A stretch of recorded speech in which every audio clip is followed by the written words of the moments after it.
Okay, what I'm going to show you in this video may not be in agreement with some people. What I'm doing here is I basically took apart the whole uh, hot end assembly. I removed the nozzle and I removed this stem here. This is the heat break,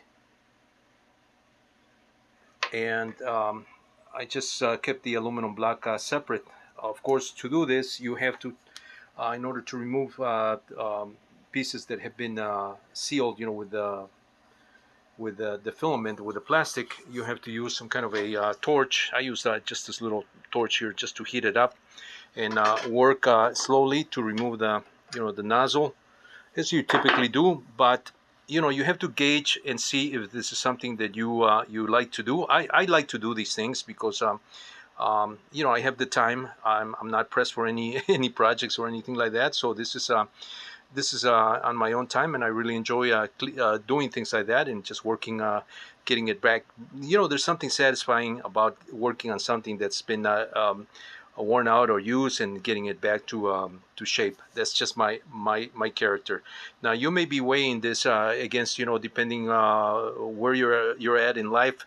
You maybe weighing this against, what you would be making on an hourly basis, for example. So it may be more cost effective for you, if you're that type of person, to just purchase the whole unit and not have to deal with any of this stuff right here that I'm doing. I'm going deep into the nitty gritty and cleaning this. In fact, I'm going to leave this brand new once I'm done with this, because this is all that's all it is.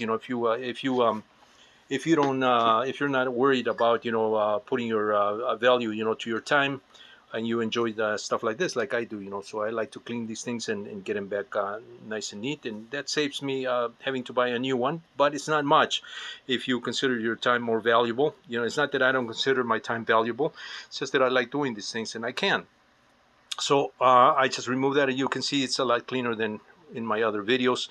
I am going to heat this a little more and just scrape this with just a fiberglass, just a thin fiberglass scraper, just to remove that gunk, so it doesn't, so it's not too much for me to have to sand and buff it.